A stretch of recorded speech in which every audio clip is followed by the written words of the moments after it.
अरे अरे अरे ये कौन है?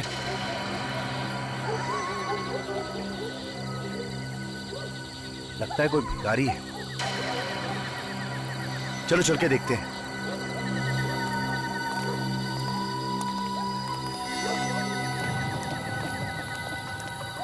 ये बेवड़ा, चल उठ, तेरा टाइम खत्म हो गया है, चल निकल यहाँ से। ठीक है लोड़ा, क्या लगता है? अबे करना क्या है? सीआईडी को फोन कर दे।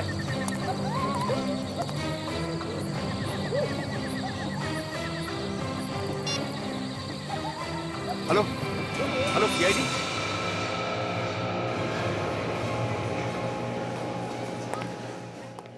इस मोबाइल के बैटरी ने तो परेशान कर दिया है। पता नहीं ये बैटरी कहाँ मिलेगा।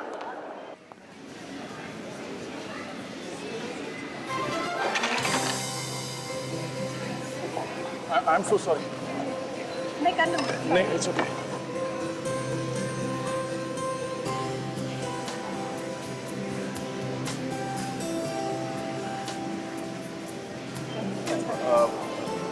थैंक्स।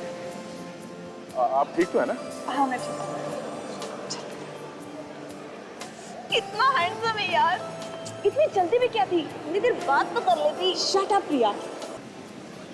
ओ हाँ, फोन की बैटरी। हे ऊपर चलते ना।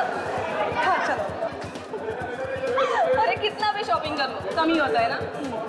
एक काम करते हैं, हम उस दुकान में जाते हैं। मुझे बहुत सारी टॉप्स खरीदने हैं। ए वहाँ पे भी जाके देखते हैं ना।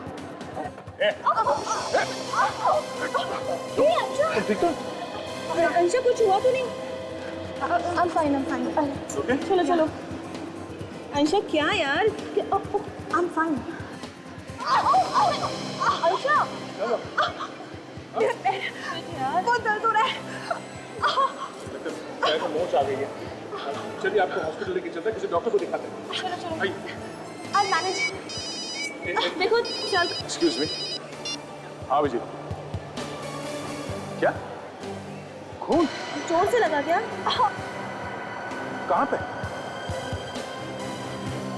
ओके, ठीक है मैं पहुँचता हूँ। ओह शिट, मोच आई शायद। अभिजीत, थोड़ी देर हो जाएगी आने में। मैं आके बताता हूँ तुमको, ठीक है? ओके। आप चलिए, मैं हॉस्पिटल लेके चलता हूँ आपको। ओके? Okay, we'll manage. देखिए आपके पैर को चोट लगी है, कुछ भी हो सकता है, डॉक्टर को दिखा देते हैं। चलिए मैं छोड़ देता हूँ हॉस्पिटल। संभाल के। आज 9 बजे दोस्तों के साथ फिल्म देखने का प्लान था। पर 9 तो बज गए। हाँ साजिद, प्लान कैंसिल।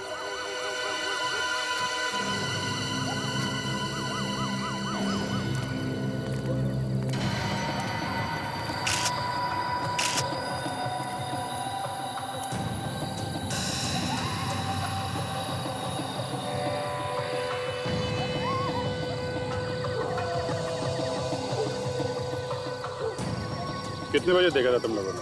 अभी अभी साहब, जैसे ही देखा आप लोगों को फोन कर दिया। कितने बजे की ड्यूटी है तुम लोग? साहब रात की ड्यूटी लगी थी, अभी भी पहुंचा था रात को 8:30 बजे साहब।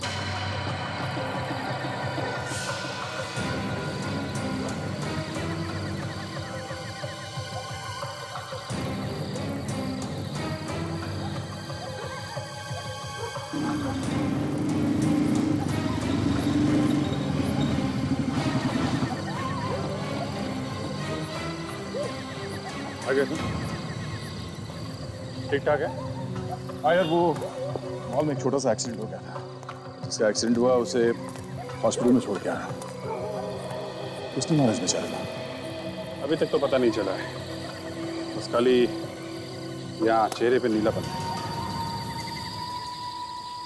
पॉइजनिंग तो नहीं है?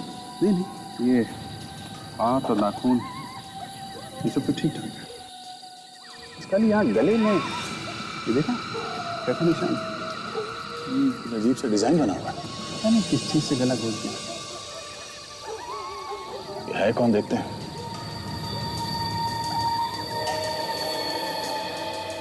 एक बात बताओ, तुम लोगों ने इस आदमी को यहाँ सोसाइटी के आसपास पहले कभी देखा? नहीं नहीं साहब।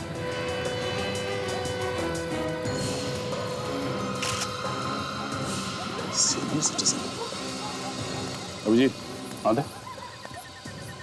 सीनियर सिटीजन कार्ड है, नाम है अंशुनाथ, उम्र 63 साल। गवर्नमेंट ऑफिसर, 2007 में रिटायर्ड। एड्रेस भी लिखा है। हेलो, जी हाँ बोल रहा हूँ। खून कहाँ पे? पार्किंग लॉट में? ओके, ठीक है, हम लोग आते हैं। यार एक और खून हो गया। दो खून एक ही टाइम पे? हाँ, काम करो, तुम वहाँ पार्किंग लॉट में जाके देखो क्या चक्कर है। तब तक मैं देखता हूँ यहाँ आसपास कुछ सबूत मिलता है क्या। ठीक है, चलो।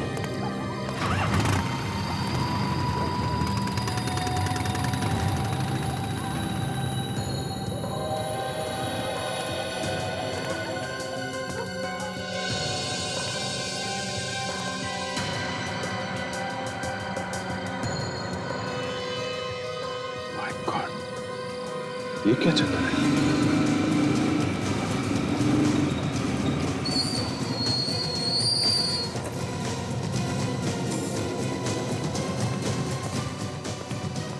अब थोड़ा दूर खड़े रहिए प्लीज।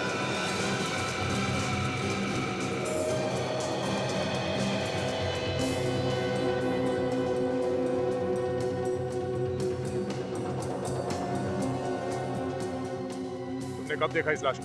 मैं नाइट की ड्यूटी करता हूँ सर। अभी जब राउंड लेने आया तो देखा यहाँ पे ये पड़ा हुआ। एक आदमी का खून हो गया और आपको पता भी नहीं चला। कुछ तो सुना होगा आपने, कुछ तो देखा होगा। मेरा यकीन कीजिए सर, ना कोई चीखा ना चिल्लाया, मुझे कैसे पता चलता?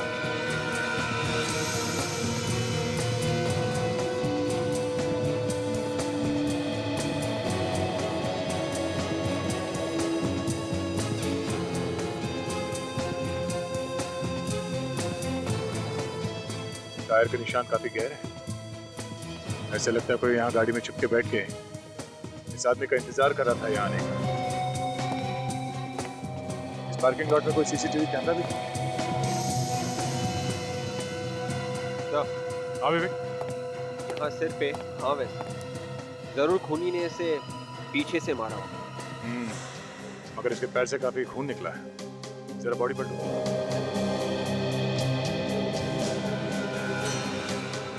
ये तो केशव सर है, इसी बिल्डिंग में इनका ऑफिस है सर। अच्छा, देखा विवेक, इसके जान की नस काटी है। शायद इस नस काटने की वजह से इतना सारा खून बह गया और उसी की वजह से इसकी मौत हो गई। मतलब सर खूनी ने इसके पैर की नस काटी और उससे सिर पे भी मारा, मगर कोई ऐसा करेगा क्यों? और इस आदमी ने मरने से पहले चिल्लाया क्यों नहीं होगा? ये बात मेरी समझ में भी नहीं आ रही विवेक। कुछ तो गड़बड़ है इस खून में। अब इसका जवाब तो डॉक्टर सालुंके ही देंगे।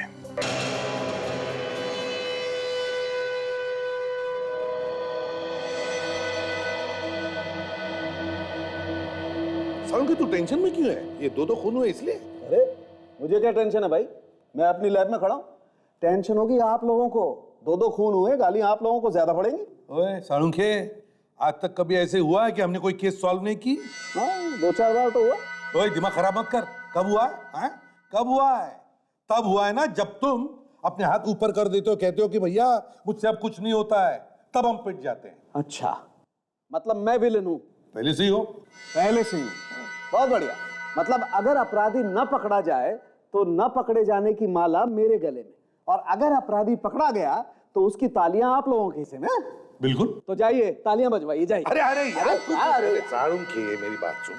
मैं ये कह रहा था कि जब तुम हाथ ऊपर करके कहते हो ना कि मुझसे कुछ नहीं होगा, तब हम पिट जाते। ओह अच्छा, थैंक यू वेरी मच। आप लोगों ने कम से कम ये तो कबूल किया कि हम लोगों की वजह से आप लोगों की दुकान चल रही है। anyway, हम इन लाशों के बारे में बात करते हैं। हाँ चलो। तो ये दोनों लाशें दो अलग कहानियां सुना रही हैं बॉस। अच्छा, क्या क्या बोल रही है लाशें? ये दोनों खून एक ही आदमी ने किए हैं, है ना? एक ही आदमी ने नहीं किए। नहीं किए? सर, ये तो हमें पहले से मालूम है कि इस आदमी का गला घोट के मारा गया है। किसी ऐसी चीज से मारा गया जिसके ऊपर डिजाइन बना हुआ था, वो डिजाइन इसके गले पे आ गया। बिल्कुल दया, खूनी ने अपनी तरफ से बहुत ज्यादा होशियारी दिखाने की कोशिश की। उसे लगा कि कहीं उसकी उंगलियों के निशान इस आदमी की गर्दन पे ना आ जाएं, इसलिए उसने अपने हाथों का इस्तेमाल नहीं किया, किसी और चीज का इस्तेमाल। ये भी तो हो सकता है कि उसमें उतनी ताकत नहीं थी गला घोटने की, जिसकी वजह से उसने किसी और चीज से गला घोट दिया। हो सकता है, ये भी हो सकता है। लेकिन एक बात बिल्कुल पक्की है बॉस, कि खूनी अनाड़ी हड़बड़ाया हुआ है। शायद उसने पहली बार खून किया, लेकिन फिर भी खूनी हमारे लिए कुछ छोड़ गया।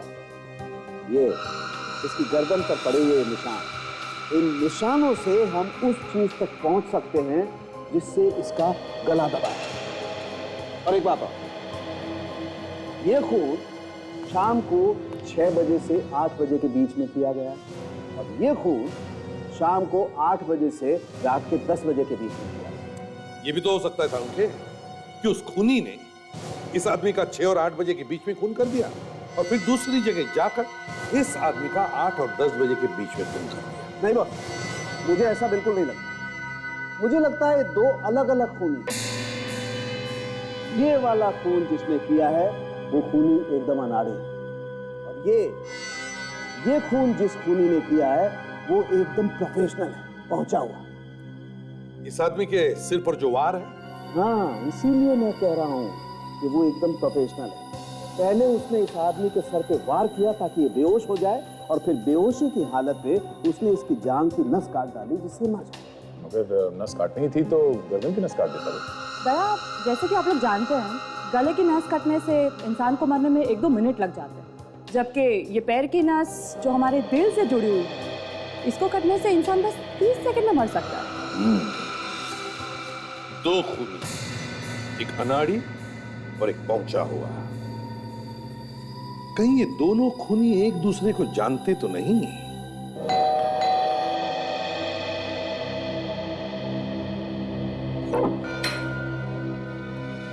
जी, हम लोग सीआईडी से और अंशुनाथ जी के खून के बारे में पूछताछ करनी। जी, मैं उनकी बेटी हूँ। आइए, अंदर आइए। Thank you. घर में और कौन कौन रहता है? ये मेरे पति रजत है। हम लोग मम्मी पापा के साथ ही रहते हैं। आपकी मम्मी कहाँ है? वो मंदिर गई है पापा के लिए हवन करने, बस अभी आती होगी। ये आपकी मम्मी हवन करवाने अकेली गई है? जी, एक्चुअली पापा इन्हें ज्यादा पसंद नहीं करते थे। मैंने उनके मर्जी के खिलाफ जाकर रजत जी से शादी की थी, इसीलिए मम्मी ने उनके आत्मा की शांति के लिए रजत को हर पूजा और हवन से दूर रहने के लिए कहा। तो इसीलिए अकेली गई हैं हवन करवाने के लिए? जी सर, मरने के बाद कोई किसी से नाराज कैसे रह सकता है?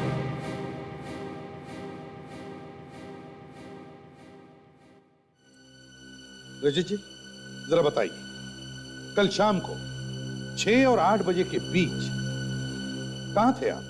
मैं? जी हाँ, आप कहाँ थे? लेकिन आप ये सब मुझसे क्यों पूछ रहे हैं? वो इसलिए क्योंकि इनकी पिताजी का, अंशुनाथ जी का खून हुआ है कल शाम 6 और 8 बजे के बीच। सर, आप मेरे पति पे शक कर रहे हैं, वो भी मेरे पापा के खून के इल्जाम में। वो इसलिए क्योंकि आप ही ने बताया था ना कि आपके पिताजी और इनकी बनती नहीं थी। पर सर, कोई बात नहीं बता। अगर कातिल को पकड़ने में इन्हें इससे कोई भी मदद मिलती है तो पूछने दो इन्हें। सर, कल शाम को 6 और 8 के बीच में मैं अपने दोस्त के साथ एक बार में बैठा था। वहां का बिल शायद अभी भी मेरी बैंक में है, मैं लेके आता हूं। जल्दी।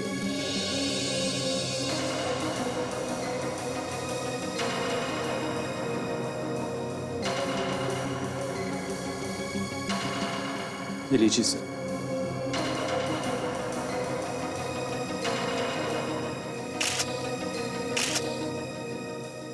काजल, सर एक बात और है, शायद इससे आपको कुछ मदद मिले। बताइए। पापा ने काफी लोगों को पैसे उधार दे रखे थे और उनमें से कोई भी उन्हें पैसे लौटा नहीं रहा था। पापा इस बात को लेके काफी परेशान थे। पैसे उधार दिए थे? किसे? कौन थे वो लोग, जानती हैं आप? वो सब पापा के पुराने दोस्त थे। वो किसी आश्रम में हर फ्राइडे की रात को मिलते थे। अच्छा, कहाँ है ये आश्रम? ये वर्ली की किसी जगह पर है सर। विश्वनाथ जी के पुराने दोस्त जिनको उन्होंने पैसे उधार दिए और फिर हर शुक्रवार को एक आश्रम में मिलते हैं वर्ली में। इस आश्रम में जाकर देखना पड़ेगा।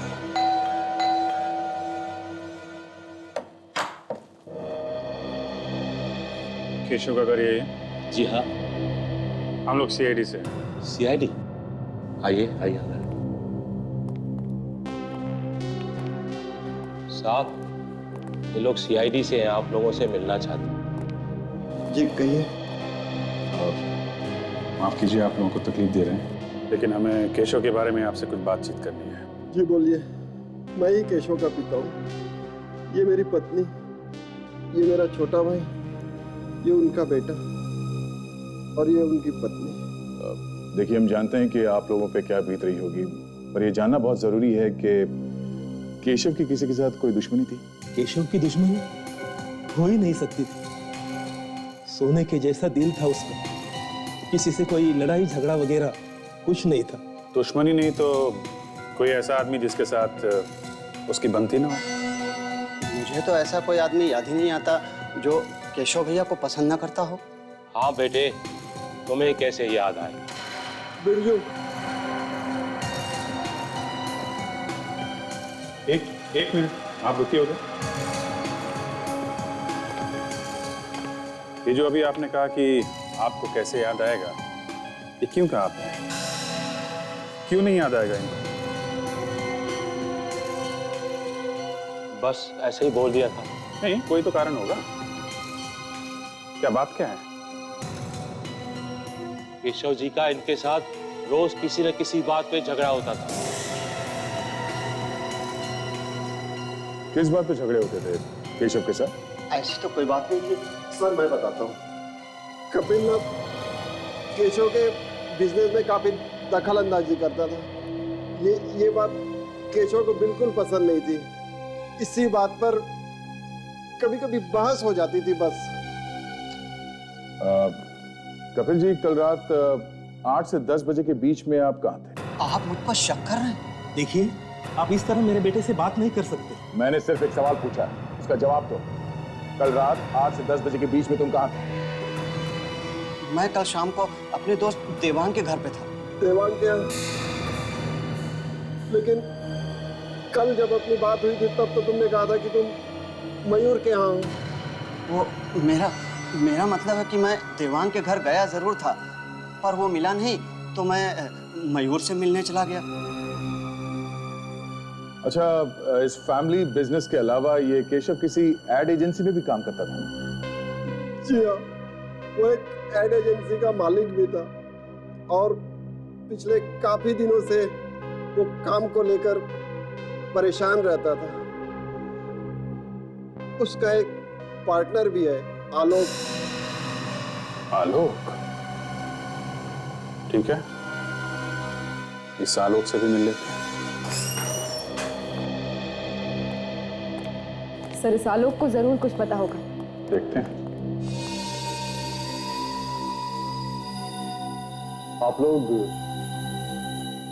आप मिस्टर आलोक हैं? Yes.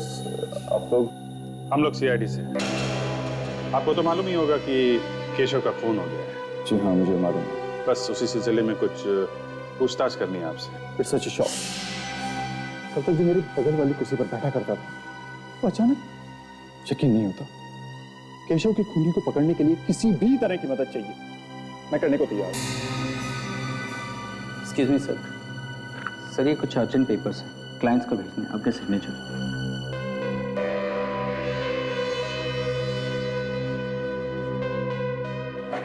Thank you. Alok ji, आप कल शाम 6 और 8 बजे के बीच में एग्जैक्टली कहाँ पे थे? मैं कल सीधा ऑफिस से जिम चला गया था। तकरीबन रात के 10 बजे तक मैं वहीं था। अगर ये सब आप मुझसे क्यों पूछ रहे हैं? खून का मामला है, जब तक कोई ठोस सबूत नहीं मिल जाता हम सब पे शक करते हैं। अगर मैं केशव के पिता से मिले थे, उन्होंने बताया कि पिछले कुछ दिनों से वो ऑफिस के काम को लेकर काफी परेशान है। ऐसी क्या बात है? सर, टेंशन किस बिजनेस में नहीं है? कोई छोटी मोटी होगी चीज, मुझे पता नहीं वो किस बात से परेशान है। ऐसे आपका जिम कहाँ है? अंधेरी में। मैं आपको कार्ड देता हूँ, आप चाहें तो वहां जाकर पता कर सकते हैं। खैर वो तो हम लोग पता लगा ही लेंगे। फिलहाल के लिए थैंक यू। जरूरत पड़ी तो आपको दोबारा परेशान करेंगे। जी जरूर।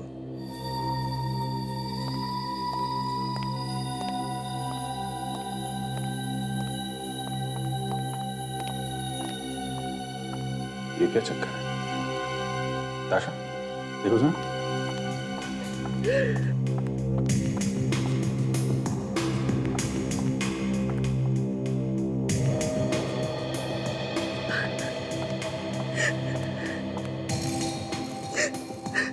एक्सक्यूज मी, क्या हुआ? आप इस तरह बाहर से अंदर क्यों आ गए?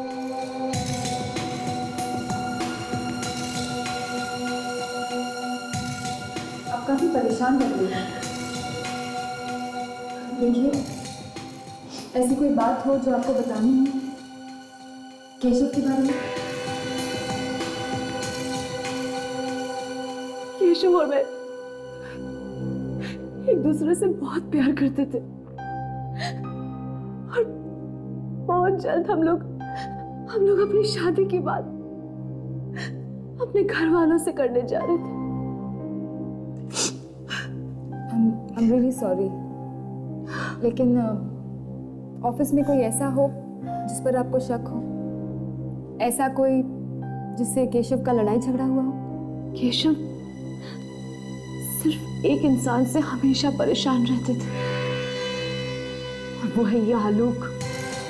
आलोक और उनकी सोच कभी नहीं मिलती थी। हर रोज किसी न किसी बात पर ये दोनों बहस करते रहते थे। लेकिन ये आलोक तो कह रहा था कि वो दोनों बहुत अच्छे दोस्त थे। झूठ बोल रहा है ये आलोक। केशव तो उससे सीधे मुंह बात तक नहीं करते थे। उन्हें शक था कि आलोक कंपनी के पैसे में हेरा फेरी कर रहा है। अच्छा। और जब से केशव गए हैं ना मैम, तब से इस आलोक ने अपने कैबिन का लॉक तक चेंज कर दिया है। मुझे तो लगता है कि आलोक कुछ छुपा रहा है। मैम यकीन मानिए, इसी ने मेरे केशव को मारा, इसी आलोक ने। ये आप इतना यकीन के साथ कैसे कह सकते हैं? कोई सबूत है आपके पास? सबूत ही तो ढूंढने की कोशिश कर रही हूँ, लेकिन मैं उसके कैबिन में अंदर जा नहीं पा रही। या तो ये खुद अंदर होता है या फिर कैबिन को लॉक करके चला जाता है। इसके और इसके पीने के अलावा इसके कैबिन में अंदर घुसने की परमिशन और किसी को नहीं है।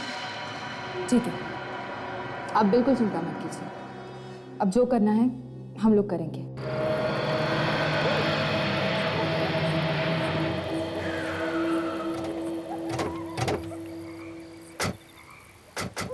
तो यही वो आश्रम है जहाँ अंशुनाथ जी अपने दोस्तों से मिलने हर शुक्रवार की शाम को आया करते थे।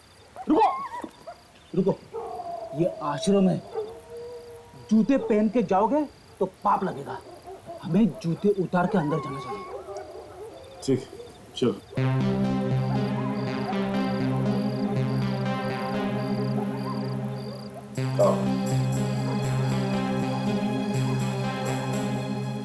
चलो और एक चाल चल।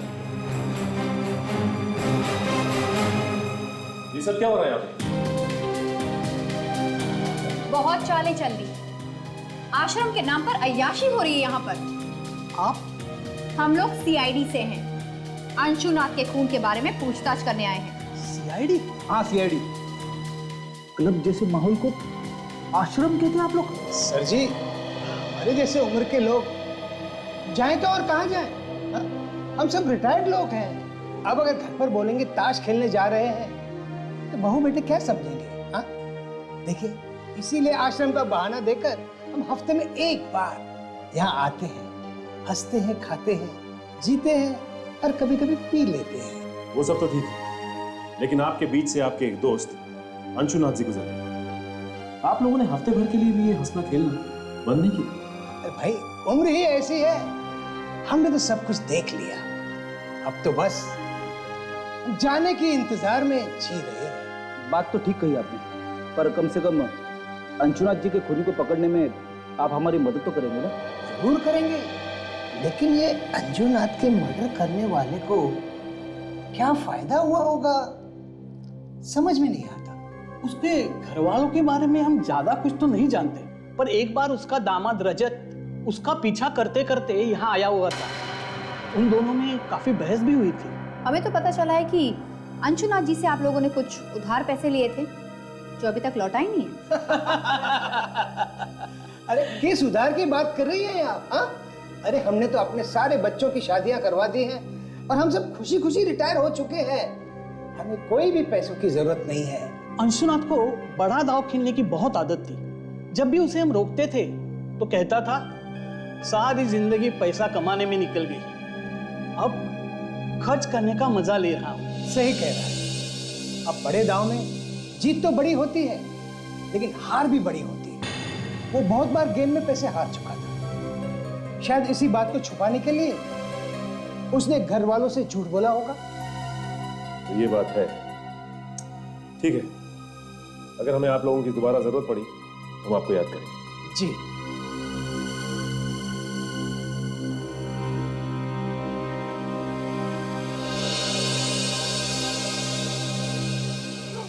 तो इस रजत को आश्रम की बात पता थी, इसने हमें घर पे क्यों नहीं बताया? हाँ, अगर पहले बता देता तो जूता उतारने की बेवकूफी ना करते। सब हो ना हो, ये रजत हमसे जरूर कुछ ना कुछ छुपा है। रजत, ये रजत काफी टेढ़ा आदमी लगता है। संगीत बार में से पता चला है कि उस शाम को 6 बजे से लेकर 8 बजे के बीच ये रजत वहीं पर बैठकर ड्रिंक कर रहा था। वहां पर एक बारटेंडर है सर, जिसका नाम है समीर। उसने कहा कि वही उसे ड्रिंक सर्व कर रहा था। ओह, 6 और 8 बजे के बीच रजत बार में ही था। अच्छा सर, हम लोग आलोक के जिम से आ रहे हैं। वहां पता चला कि जिस रात खून हुआ था आलोक 8 से 10 बजे के बीच जिम में ही था, उसके इंस्ट्रक्टर ने बताया है। काजल ने अभी बताया कि रजत उस रात 6 और 8 बजे के बीच संगीन बार में था, और अब तुम कह रहे हो कि आलोक उस रात 8 और 10 बजे के बीच जिम में था। बड़े अच्छे तरीके से बचाव किया इन दोनों ने अपने आप का। हाँ सर, एक बोल रहा है कि वो जिम में था 8 से 10 बजे के बीच में, और दूसरा बोल रहा है कि वो बार में बैठा था 6 से 8 के बीच में, और दोनों खून उसी समय हुए। सर, एक और बात है। क्या? जब हम लोग आलोक के ऑफिस गए थे तो वहाँ हमें केशव की गर्लफ्रेंड मिली थी, अनन्या, और अनन्या ने ताशा को बताया कि आलोक ने अपने ऑफिस में कुछ छुपाने की कोशिश की। केशव की गर्लफ्रेंड अनन्या ने बताया कि आलोक अपने ऑफिस के कैबिन में कुछ छुपाने की कोशिश कर रहा है। क्यों? और उसने ये भी बताया सर कि केशव की मौत के बाद आलोक ने कैबिन के ताले बदल दिए। उसके बाद कोई भी आ जा नहीं सकता सिवाय एक आदमी। कौन है वो? सर, आलोक का पीए, सिर्फ वही कैबिन में आ जा सकता है। तो जब तुम लोग उसके ऑफिस में गए तब उसके कैबिन में गए थे? नहीं सर, एक्चुअली आलोक हमें केबिन के बाहर ही मिला। गड़बड़ है अभी, कुछ तो गड़बड़ है। ऐसी कौन सी चीज है जो ये आलोक सबकी नजरों से छुपाना चाहता है? इसके कैबिन की तलाशी लेनी चाहिए। अगर सीधे उंगली से घी नहीं निकला तो टेढ़ी उंगली से निकालो। पंचायत चल रहा है, ज्यादा लोग दिख नहीं रहे हैं। सावधानी से काम कर लेना, इसी बीच में करना है, समझे? रेडी हो ना? सर, सामने जो आदमी आ रहा है वो आलोक का पीए है सर। उसके पास आलोक के कैबिन की चाबी होगी जिससे दरवाजा खुलेगा। चाबी दिख रही है, उसके कमर पे लटकी हुई है। तुम पीछे जाओ।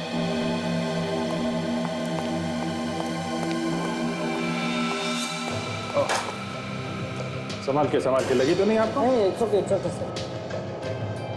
अरे आप तो वो आलोक जी के पीए हैं ना? जी हाँ सर, आपने पहचान लिया मुझे? क्यों नहीं।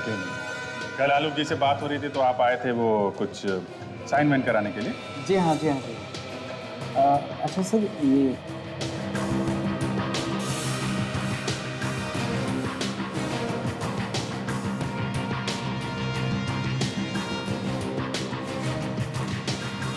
उन्होंने थोड़ी ना सोचा होगा कि पार्किंग लॉट में कोई बैठा हुआ है, उनका खून करने के लिए उनका इंतजार कर रहा है।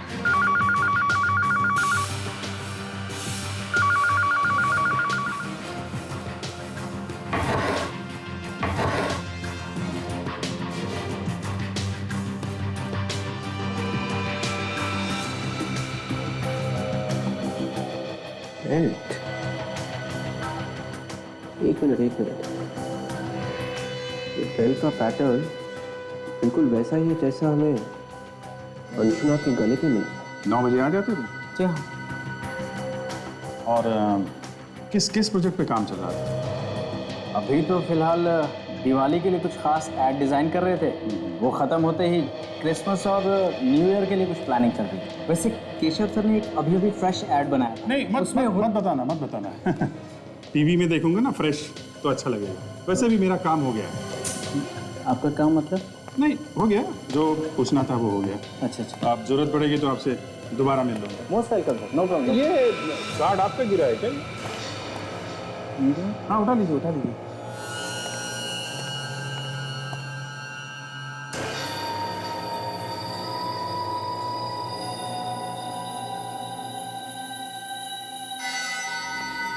ये है वो बेल्ट जो आलोक सबकी नजरों से अपने कैबिन में छुपा के रख रहा था। और सर डॉक्टर आलोक ने भी कंफर्म किया है कि ये वही बेल्ट है जिससे अंशुनाथ का खून हुआ है। ये वही बेल्ट है जिससे अंशुनाथ का खून किया गया, मगर ये बेल्ट आलोक के पास कैसे? अगर ये यहाँ पे था तो वो वहां पे था। हाँ, जो दिख रहा है वो है नहीं। इसने दिखाया कि वो वहां पे था और उसने दिखाया कि वो यहाँ पे था। सर ये यहाँ पे था और वो वहां पे था, ये सब सचिन ये जो केस है इसे यहाँ वहां किया गया है। अभिजीत, क्या जानबूझ के किया गया या फिर अपने आप हुआ है? सर खूनी ने किया है तो जानबूझ के ही किया है। जो दिख रहा है वो है नहीं, जो नहीं दिख रहा है वो है। हाँ, तो तुम समझ गए मैं क्या कहना चाहता हूं। बस अब वक्त बर्बाद मत करो और फटाफट जाके पकड़ लो उसे जिसने भी ये किया है। तुम भी साथ में जाओ। अब सर वो मैं उससे पहले थोड़ी देर के लिए हॉस्पिटल जाना चाहता हूँ। किससे मिलना है सर, जरूरी काम है। हॉस्पिटल? ये केस के बीच में हॉस्पिटल कहां से आया? कुछ नहीं सर, कोई है जिसे दया ने अपनी जान पे खेल के बचाया। जान पे खेल के? कोई जान मान पे खेल के नहीं बचाया सर। वो लड़की सीढ़ियों से गिर रही थी तो मैंने उसे पकड़ लिया था। पकड़ लिया मतलब बचा लिया। बचाया तो है ना? हाँ। कोई लड़की गिरी थी क्या? नहीं तो फिर तय जाओ, तुम जल्दी से हॉस्पिटल जाओ, मगर जल्दी आना। अच्छा मैं भी चलूं? चलिए।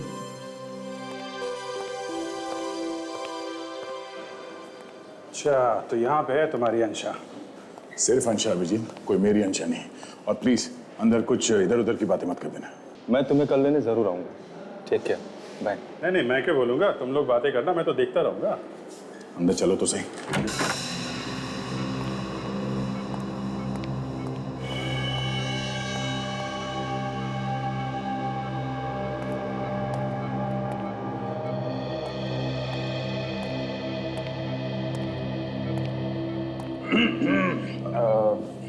मैं अभिजीत हूँ।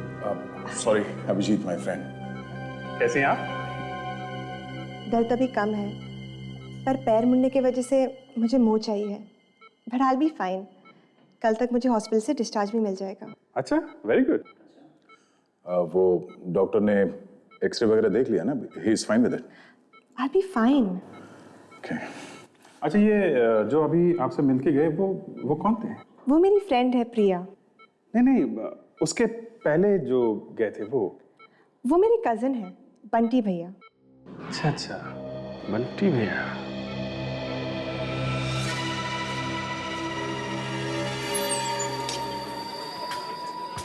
वो रहा समीर वही बार्टेंडर है जिससे हम उसे मिले थे। उस रात जब रजत यहाँ आया था और अंशुनाथ का खून हुआ था, समीर ही यहाँ। अरे मैडम आप? समीर हमें तुमसे कुछ पूछना है। मैडम रजत के बारे में जो कुछ भी मुझे मालूम था वो सब कुछ मैंने आपको बता दिया। नहीं रजत नहीं, ये फोटो देखिए। आपने इस आदमी को पहले कभी देखा है? ये तो हमारे रेगुलर कस्टमर है और कुछ ही दिनों से यहाँ पर आने लगे। कुछ ही दिनों से मतलब कब से? करीब 1 महीने पहले हमारे इसी बार के आगे उनकी कार खराब हो गई थी। सब मैकेनिक आने तक यहीं पर आके बैठे, तब से हर रोज आना जाना है उनका। ओके, अच्छा याद करके बताइए, वो आदमी रजत को जानता था? कभी बात करते हुए देखा आपने दोनों को? सर बात करते हुए क्या, दोनों अच्छे दोस्त लगते थे और 3-3, 4-4 घंटों तक यहीं पर बातें करते रहते थे। Sameer, thank you very much. ACP sir को फोन करके बता।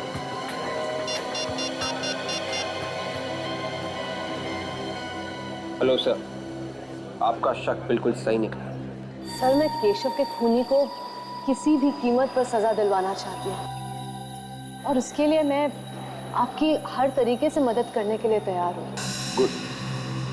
देखो अनन्या, उसके खिलाफ सबूत तो हमारे पास है, मगर हम चाहते हैं कि तुम उसे खुद फोन करके यहाँ बुला लो। उससे कहो कि वो सबूत तुम्हारे पास है और तुम एक कीमत पर ही वो लौटाने के लिए तैयार हो। मगर सर, ये तो कुछ नहीं होगा, घबराओ मत, समझे?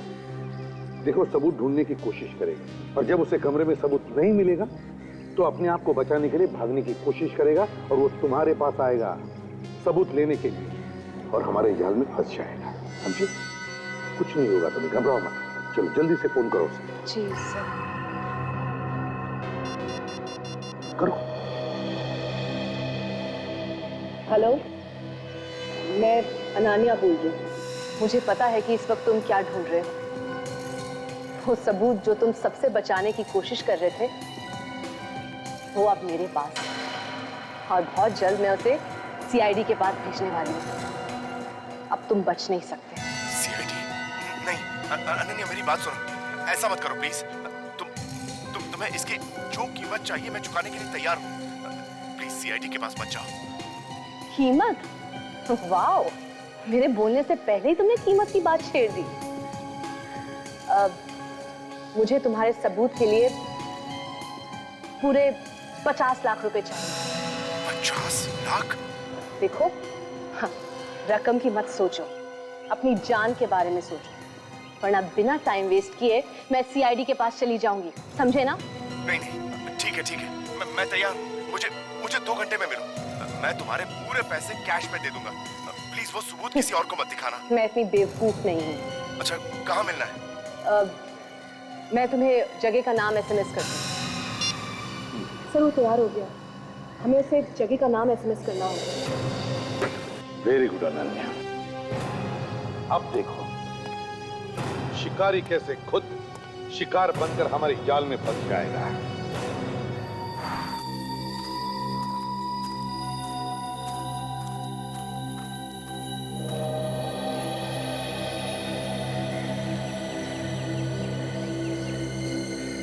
मेरे पैसे लाए हो?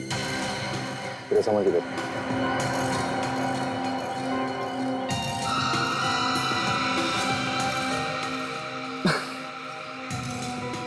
जितना मैंने तुम्हारे बारे में सोचा था, तुम उससे बहुत आगे निकली। केशव से बहुत प्यार करती थी ना तुम। उसी के खून का सबूत बेचने आ गई। वाह रे दुनिया। देखो, मैं यहाँ पर तुम्हारी बकवास सुनने नहीं।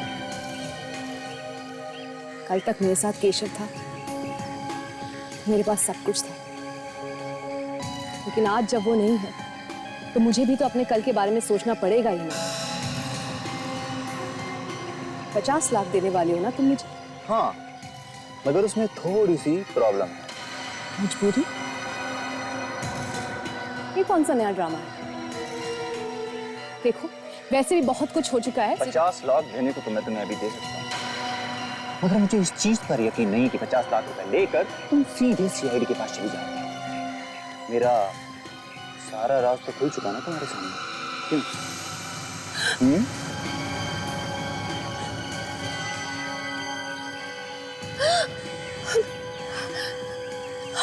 हमें बर्बाद करने निकली थी? हाँ? धमकी देती है हमें? Very wrong. तुम लोगों ने केशव को तो खत्म कर ही दिया, अब मुझे मारना चाहते हो? ठीक है, मारो मुझे, मारो गोली। शूटर, गन फेंक दो। तुम दोनों का खेल खत्म हो चुका है, सरेंडर कर दो। अब नीचे, अब नीचे।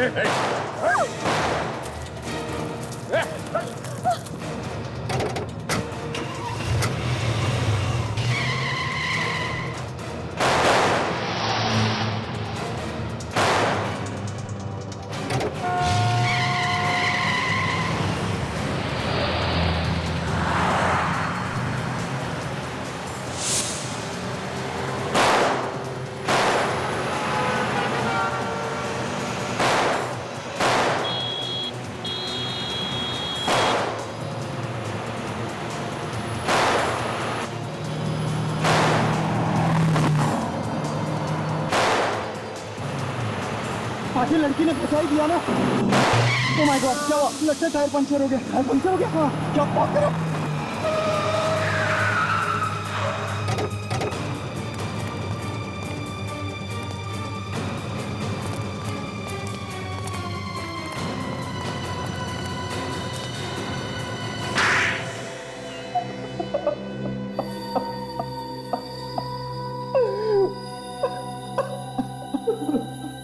केशव और अंशुनाथ, जिन दो लोगों का खून तुम लोगों ने किया, उनकी लाशें डॉक्टर साळुंखे को कुछ कहानी सुना रही थी। वो कहानी अब हम तुम्हारे मुंह से सुनना चाहते हैं। पर हमने तो कुछ किया ही नहीं है, बिना वजह हमें फंसाया जा रहा है। दो फोन करके चुपचाप बैठा है कुंडली मार के, सोचता किसी को कुछ पता नहीं चलेगा है? तुम्हारे पास सिर्फ एक ही लाइफलाइन बची है। कौन सी? सच बोलने की लाइफलाइन। सच बोलने की लाइफलाइन? हाँ, सच बोल, सच। सच के अलावा कुछ नहीं सुनेंगे हम लोग। मगर मेरी तो कोई गलती नहीं है। चुप, कुछ बोलना मत रजत। मैं और नहीं झेल सकता, मुझसे अब कुछ नहीं होगा। मुंह खोलोगे तो मारे जाओगे। ये क्या बोलेगा? इसके पास तो एक भी लाइफलाइन नहीं बची है। मैं सब कुछ भूल गया, मुझे कुछ याद नहीं है। हो। बेचारा सब कुछ भूल गया है। चलो हम तुम्हें याद दिलाते हैं। दया, जरा दिलाओ याद इसे।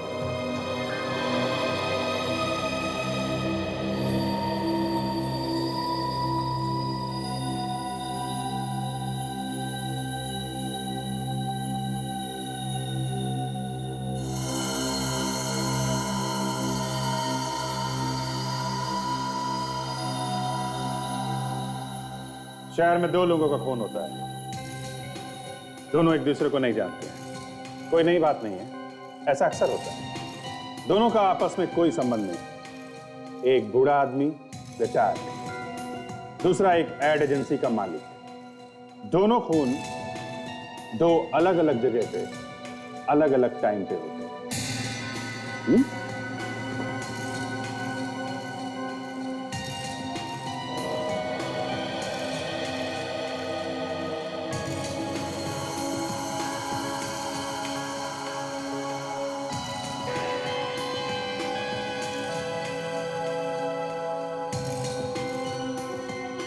और शक दो लोगों पे जाता है। रजत, जिसे बिल्कुल पसंद नहीं है कि अंशुनाथ पैसा उड़ाता है।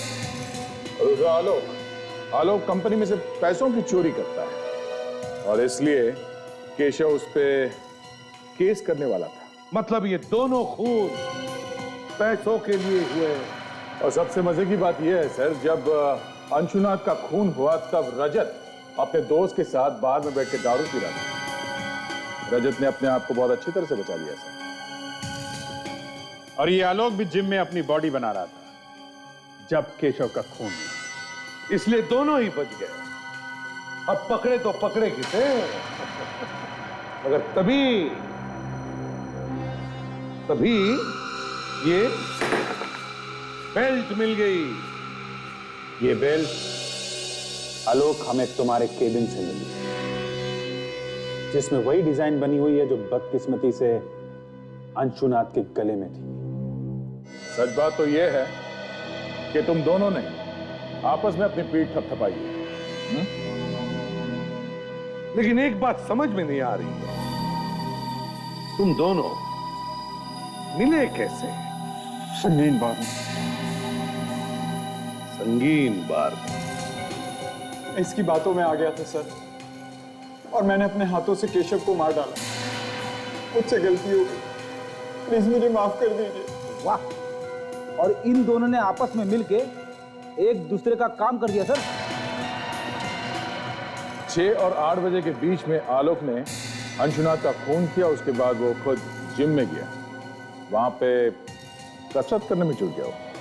और 8 से 10 के बीच में तुमने केशव को मार दिया, और किसी को शक ना हो इसके लिए सबके सामने बैठ के दारू पीने लगे। हा?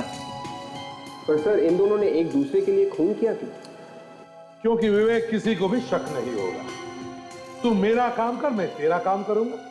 दोनों भी गुनहगार। दोनों अगर एक दूसरे के खिलाफ कुछ बोलेंगे तो दोनों भी फंस जाएंगे। सर प्लीज मुझे माफ कर दीजिए, मुझसे गलती हो गई, मुझे माफ कर दीजिए प्लीज। अब जिंदगी भर जेल में बैठकर माफी मांगोगे ना, तो भी तुम्हें कोई माफ नहीं करेगा। मगर सर एक बात समझ में नहीं आई, आलोक ने सबसे छुपाकर इस बेल्ट को अपने ऑफिस में क्यों रखा था? रजत पे मुझे भरोसा नहीं था, इसीलिए इस सबूत को मैंने अपने पास रखा था।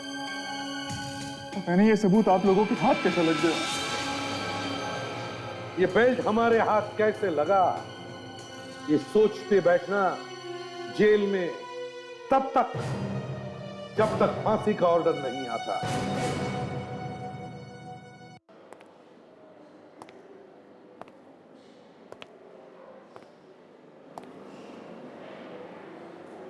क्या हो गया?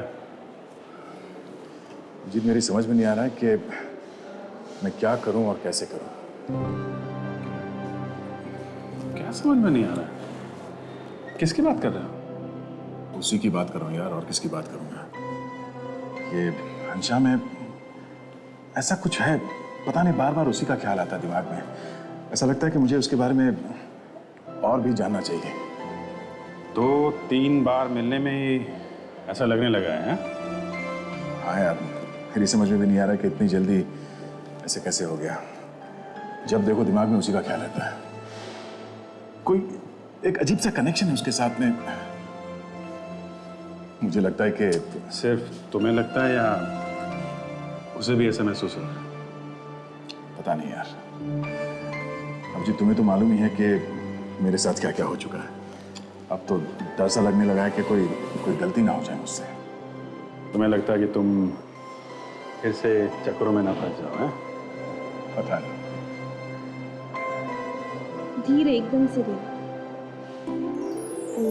दर्द हो रही है ना? हाँ। हाय। हाय।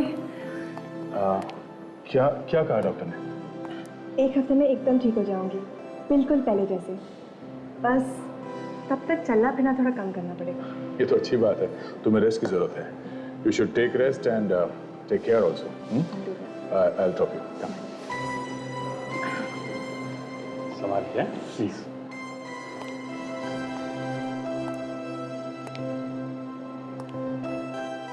धीरे से बाहर जाना। बहुत ज्यादा दर्द हो रहा है? नहीं, हल्का हल्का।